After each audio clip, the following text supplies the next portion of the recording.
we're almost. Wow. Oh, here we are. Welcome, everybody. We'll call the meeting of the Library Board together. It's 4 o'clock on Thursday, March 10th, 2022. And our first item on the agenda is the approval of the agenda. Can I have a motion to that effect? So moved. And about a second. I'll second. Anyone have any comments about the agenda? Hearing no comments, all in favor of approving the agenda signify by saying aye. Aye. Opposed, same sign. We have an agenda. And now we will look at the approval of the minutes from our last meeting, our February 10th meeting. Everyone's had a chance to look at that. I'll take a motion to approve the minutes from the February meeting. I'll move a motion to approve. Do I have a second? I'll second. All right, I have a motion and a second. Any comments or discussion? Hearing none, all in favor signify by saying aye. Aye. Opposed, same sign. Good, we have the minutes. Now let's move on to the We've got the 2021 year-end report summary again. So April? There's not much of an update for 2021 at this point. That budget is 95.95% expended. I'm not expecting any additional invoices for 2021. The error that I mentioned at a previous meeting in the subscriptions and memberships line was corrected.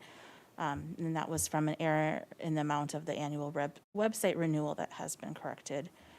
The Finance Department is still working to close out 2021, and the final audit will occur in April. So depending on timing, I can bring final numbers and information about our fund balance to the April or May meeting. Okay, thank you, April. I just wanted to make a note, because we're going to be discussing the use of donations that are designated to buy books. I took a look at this, the line item for books.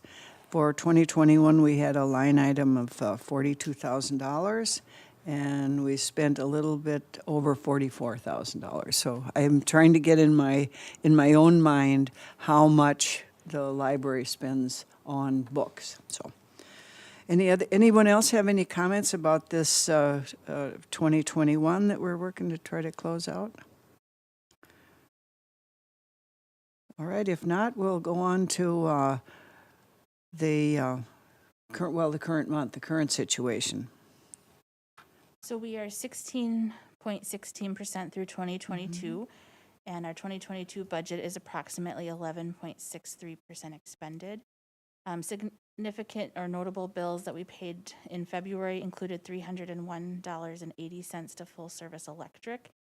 That was for an installation of an emergency light in the staff room. We didn't have one that would stay on all the time, and so that was something that we decided we needed just for safety and not tripping, especially if you're the first person in the morning.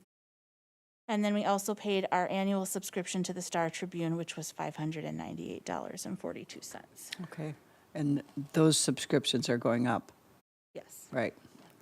Mine is going up. Anyone else have any comments about this year's budget and the spending through the end of February? And just a note for 2022, our books line is $47,000. Yes, thank you for making a note of that. I took a look at that too. Okay, and that's the financial report. And now how about, let's move on to the activities report and the statistics. Did you want to talk about the donations accounts at this time? Oh, sure. Oh, sorry, I apologize. I just skipped right over that. That's the most important thing you're we're so doing excited. this time. Oh, man, I'm gonna find myself impeached here before we get through the year. All right. Do you want to? I'll start. I'm already warmed up here. I'm already warmed up, and then you can fill in where I forget. there were three things that April and I looked at in the last month, and I'll start with the easiest one. If you remember from the fund report, there was about $870 from the Farm City Hub Club that had been sitting there unused for quite some time. And so I know the secretary of the Farm City Hub Club, Ruth Klausner. We graduated from high school together, so I communicated with her. And after about 15 minutes of talking, trying to figure out how this all happened, we just decided it didn't matter how it happened. We just knew that we had $870, and we just moved forward with that. And so she called together her board, and in a formal way, in an email to the librarian, the Hub Club directed that the money in that fund be spent for books relating to agriculture. And then she said, and also horticulture, which is in large ways sort of a part of agriculture, the study of plants. And she said, while they would prefer that these books be for children and youth, that if there was something that the library staff felt was really good, that met that criteria, they could expand it to adults. So I think we've got a big check on that. That one is, we got a period at the end of the sentence. I think we've got staff at the end of 2022. I think that fund can be closed out. Good. Now, good. Then the second one was the Rudy Good donation or fund, and I think what did that have? $1,800 or $1,700? The Rudy Good Fund has $1,458. Okay, and so I reached out and got contact information for Mr. Good's daughter, Sarah, and I have communicated with her, just explaining, what the situation was, and then she got back to me and said that neither Sarah nor her brother Michael had any idea that there was money in the library in her father's name. And again, after spending a certain amount of time trying to figure out how this happened, it's just like, well, who cares? We'll go forward. And she was going to meet with, communicate with her brother and get back to us as far as how they want that money used. And I noted in my second communication with her that while the library does buy books, that there's also a lot of the things that we're purchasing are digital, and they might think about that, and that there's a lot of computer use, and that requires equipment and furniture. I pointed out that there's also a landscaping fund, and so for them to just think more broadly about what they might want to do for the library to take care of this money. They really think that their mom might have donated that in their father's name and then just didn't get around to it. So that's the Hub Club, and that's the Rudy Good file. So for those two, were they like undesignated and they just sat there because nobody knew what to do with it? They sat there because nobody knew what they could do with it. Okay. There was no documentation. There was no piece of paper. There was no, because we've kind of had a changeover in the last, 15 years, no institutional memory, no. They were quite old then, huh? Yes, yeah, Okay. they'd been sitting around for quite some time, and nobody wanted to make a mistake and spend it, but nobody had time to reach out either. So until now. So, well, and then the largest pot of money that we've been looking at is, of course, the Kitty Lieb money, and that I I did reach out to, because I reached out to Dan Gislison and asked if he had any thoughts, but he really didn't. He really didn't. He said, "Oh, women's history or something." But he said, "I'll think about it." But then I really started to think about whether this money had come into the library as an endowment fund, and April says no, that it didn't. That money just came into the library as a donation, and it was the library board that made the decision at some time to designate it as an endowment. And so since the board, since that time that it was designated as an endowment, then none of the principal, only the earned interest has been able to use, and that fund can only be used for books. That was in her donation. So this is not anything that we're going to decide today. But because it was, from a legal point of view, because it was this board that decided to make it an endowment, this board could change its mind and say, this, I'm not sure what the city investment funds are earning right now, but I don't think it's much more than 1 or 2%. There was a time when those kinds of safe investments were earning a lot more money, but they're not anymore. But anyway, so that's one thing that, over this next year or so, I think, especially as the strategic plan moves forward, I think we should start thinking about that. And then, sort of the final thing that that April and I have talked about is that although Kitty Lieb has very specifically said she wanted this money spent on books, it would not be inappropriate for all that Kitty Lieb money to be used for the $47,000 budgeted for books, and then free up a pretty large chunk of money to do something for the library. The challenge being there, what is it to do? What would be appropriate? And that, I think, is a challenge to the strategic plan committee. As you look forward to the strategic plan, is there something that would require, a good investment? And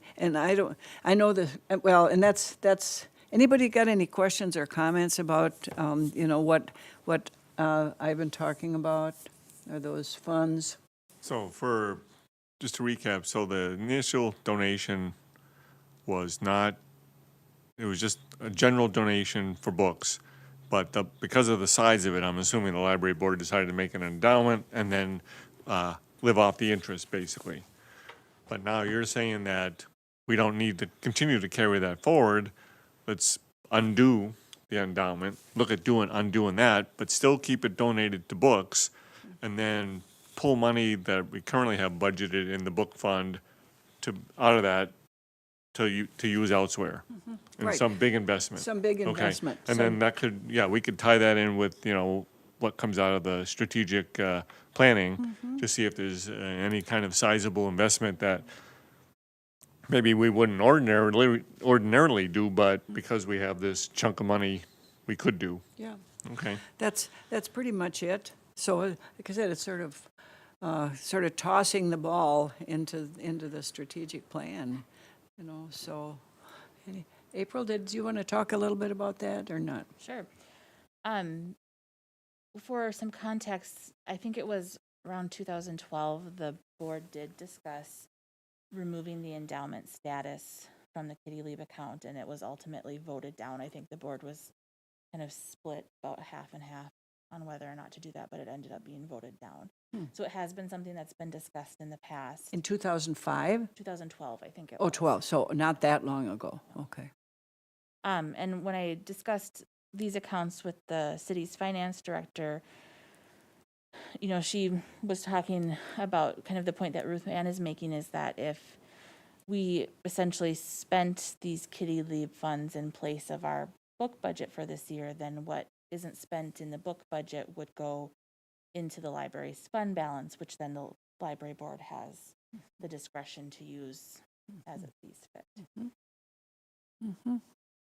So, Can I ask- party. Just like, do you have in records what the rationale was when they voted down into From what I could gather from the board minutes at that time, the board felt that removing the money from the endowment would allow the library director to spend the money in a way that wasn't how Kitty Leave intended it.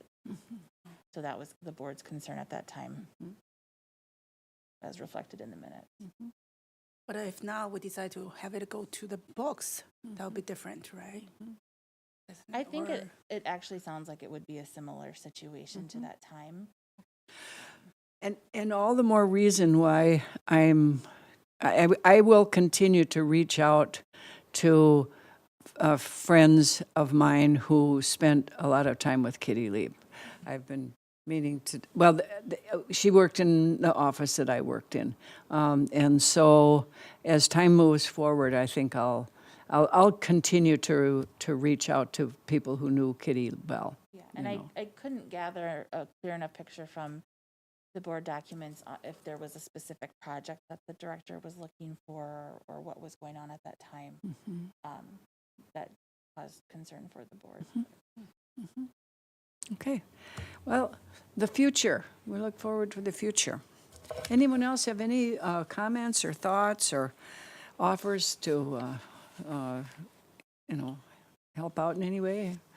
Otherwise, I think we'll be talking about this again. We'll be talking about this a lot. So, all right, on to the activities report. We wrapped up our 5-part Evaluating the News series, which was a really great series led by our Programming and Technology Services librarian, Leroy Harris. He did a really nice job presenting. The series was featured several times in the New Ulm Journal, and the Community and Seniors Together, or CAST group, has requested that he do an encore presentation at the community center for their members. So we're excited to be able to present that again. The entire series was filmed by New Cat and is available on the New Ulm Public Library YouTube channel if you'd like to watch it from home as well. We collaborated with Brown County Historical Society, the Grand Center for Arts and Culture, and the Chamber of Commerce for a community poetry initiative. Poem submissions will be accepted through March, and events will take place in April, which is National Poetry Month. And we have received several packets of submissions from local middle school classes, so that's exciting too. At our staff meeting tomorrow, we'll be doing some training on the 3D printer and the 3D printer policies and procedures. And then we'll be working on a kickoff event for patrons so we can plan how to get people in and using the 3D printer. Preparations for the summer reading program are ongoing. We're working on our publicity so that we can start sharing that with people so they can plan for their summer. Statistics, I am working slowly as each month to kind of update some of the representations of the data that you're seeing in the packet so we have a little bit more context, especially historically. So you may see some of these graphs update. It'll be the same information. I'm just trying to find a way to represent it so we can kind of compare year over year and month over month. Okay. Any comments or anything else that people want to pull out or call up or talk about? Well, I would just like to echo April's comments about the job that Leroy Harris did in presentation on the news, as well as his presentation on the Constitution. He did a terrific job in not only, I'm sure, researching those topics, but presenting them in a way that was very well received by the community members who attended those. And I think he deserves a lot of credit and thanks for doing a terrific job. Following up on that, I'm very happy that he's going to be presenting at the Senior Lifelong Learning Program, because a lot of people who go to that, including myself, don't go out at night. And this will be an afternoon program. And I'm so happy that he'll be able to do this again, because, as you said, he put in a lot of work. It's nice to do it again. So, anybody else? All right, you want to move on to programming, or? Sure. So just a couple programs to pay attention to this month. On Saturday, March 12th, we're celebrating Wandagog's birthday. That's a program for children and families, and that'll be at 1:30 in the library's meeting room. We'll have some refreshments and a Wandagog story time, and then the Wandagog House Association will be presenting some books to the library. On March 25th, that's a Friday at 3:30 p.m., we have our Wacky Wonders, which is for grades 2 to 5. Registration is required for that program, but kids can come and do STEM and art projects and just get some hands-on activities that are educational and fun. Mm-hmm.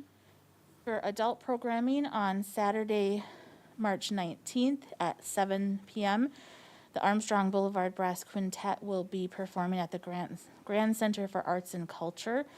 They were scheduled to perform earlier this year or late last year, and that was canceled because of weather, so we were glad to reschedule that. They always do a nice job performing, and we were excited to partner with the Grand for that program. And then on March 30th, the art group that meets regularly at the library will be having us in place of their normal session will be participating in a Chinese watercolor and calligraphy basics class. Leroy is leading that. He has a special interest in that art form. And that'll be from 3 to 4:30 p.m. in the library's meeting room. And it is open to others, not just for the art class. So if you're interested, you are certainly welcome to join us. And the library is providing the materials for that. Great. Yeah. Great. Yeah, I just want to share that, I don't know, I'm sure he has all his stuff, but if he wants, like, need anything or contact me, I teach that in my Chinese culture class as well. Oh, great. Like, mostly focusing on cultural differences and the values between Chinese artwork, calligraphy, painting, and American. However, my due date is 28th, so I won't be there. I wish I could help, I would love to go and get connected with, yeah, just want to share that. Share that with Yeah. Leroy. Well, Ting Ting taught a simple calligraphy class to the lifelong learning program. Years ago, which you is remember really- that? I remember that. Yes, very, very well, very well. So, good. Thank you, Ting Ting. Anybody else? Anything else? On to the staff update. All right. So, my probation as library director ended on February 21st. Yay, yay. Sounds like everybody's willing to keep me, so that's great. And then we opened the position internally and didn't have any internal candidates. So it was opened, I think it was Tuesday of this week, to external candidates. And that position will be open to external candidates through April 3rd. And then we'll be able to start doing interviewing. I would like to invite at least one board member to be on the interview panel. So if you have an interest in that, please let me know, and then we can work with you to schedule interviews. Anyone have any skill in interviewing candidates? Some, Oh, So Bernice is to blame. Well, I can if no one else wants to. Thank you. well, you did a good job. I think All I right. did. Good. Thank you. Thank you. Thank you. We have a volunteer. Good. Anything else about, that's the assistant library position, and your position? Yep. Last month I shared that Amy Eveslage had resigned from her position as youth services aide, and she rescinded her resignation and has rejoined the staff at the library. So we are happy to have her back. Yay. Okay. And Okay, that's it for staffing. all right. Good. Anyone have any other comments? Otherwise, we've got an action item here. And this is the, where did I get this? It's, here it is. I'll read it, and then I know April has some comments about this long document. This is resolution number 2022-03, approving the Minnesota Single Public Library Report for 2021 for our New Ulm Public Library. By state law, the submission of the 2021 Minnesota Single Public Library Report for New Ulm Public Library is a submission of the library board and must be approved by it. And attached to this resolution is a copy of the report for the New Ulm Public Library as prepared by Library Director April Eide. So we've had this in our packet, but I know April has some things that she wants to pull out of this report. So when you were looking through the report, you may have noticed that it looks like the report is in here twice. It starts on page 31 of the packet, and then it looks like it starts again on page 44. The reason for that is because they break the report up by the administrative entities, so the headquarters, and then outlets for those libraries that have branch libraries.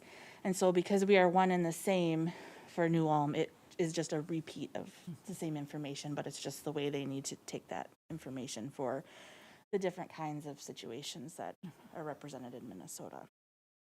On page 33 of the packet under visits, reference, and users, I just wanted to point out that our registered users under residents there, and then overall total users is down from 2021. I think a lot of that has to do with the continued return to people of the library after the pandemic. Each year, we do with TDS a purge of the expired cards to keep the system up to date. And I think we're just seeing a slow trickle of people back into the library, so our new cards are not necessarily keeping up with what we had purged during the pandemic. I expect to continue to see that to grow. But we're still below where our stats were before the pandemic, but we are gaining ground in a lot of places. One of those being our visits. In 2021, we had 78,000 visits over the 65,000 that we had in 2020, and we were closed for close to 3 months that year, so we're glad to not have to close at all in 2021. Reference transactions are also up, as well as public internet computer sessions and our wireless sessions, just indicating we have more people in the building more consistently. Our contactless visits are down. We are still offering that service, but we have just a handful of people using it every month. So while we were closed, I think it was that last month we were closed, we were able to add contactless visits, and we had a packed schedule of those each day. And then as we've been open again, people are in the library picking their materials out themselves.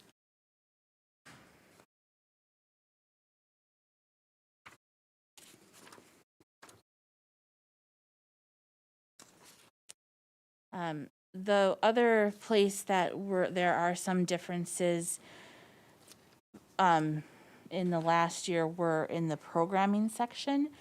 There was quite a difference in breakdown of how they wanted us to record our programming for 2021, and that was because of the pandemic. They wanted much more detail and breakdown of whether programs were on-site or off-site, if they were virtual or in person, and then if they were virtual, were they recorded and able to be watched after that.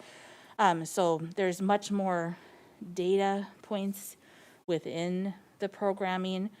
And you can see there's a whole section where in the previous year, it just says new for 2021, where that was data that we were not collecting so specifically in 2020 and previous year. I'm happy to answer any questions anyone has about the report.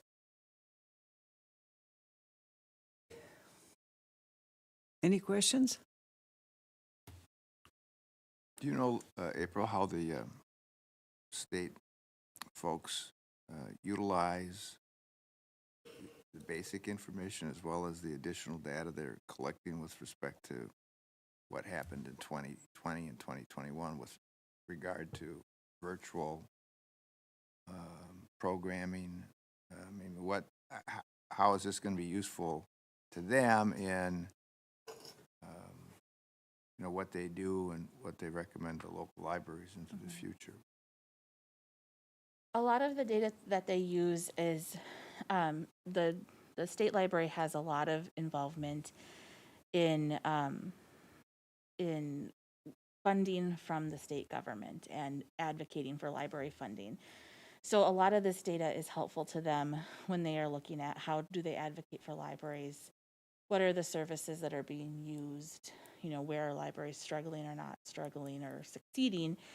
And then I think that some of these additional data points, they're looking at how can they support library staff as far as trainings that they're offering, if there are statewide initiatives that we can do for programming, how can they support libraries with this, and then how they also want to know how different libraries responded to the pandemic.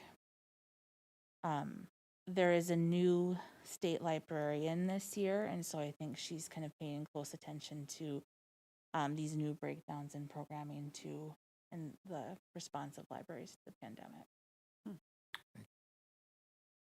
Thank you, April. Anyone else? Any other comments or questions? If not, we can call the roll. Carl, Yes. Gabby, Yes. Ting Ting, Yes. Bernice, Yes. Ruth Ann, Yes, Vince, Yep. Dustin. Yes. we have passed the resolution. Is there any other business to come I just before want to this comment, board? April and I were talking a little bit about the gathering of the data for that report, and it's a lot of her time to do that because she has to jump around to numerous databases, and then they threw a curve this year by throwing in the virtual and because of COVID and such. So I just want to commend April for, sticking to it, and I know it's got to be done, but it's, you got to set a block of time to do this, and it's, we got to go through this every year, but in relation to Carl's question, it's good to see that they're using the data that in a fashion that will benefit the libraries rather than just, a lot of times data is gathered and it goes into a repository and nobody ever looks at it, and then what's the point of spending all that time doing it? So hopefully they take this into account, and that helps with the funding of getting state funding for continuing to keep libraries open and running efficiently, so. Good point. Anyone else? Anyone else? Otherwise, we'll see you next month. Meeting adjourned. Boom.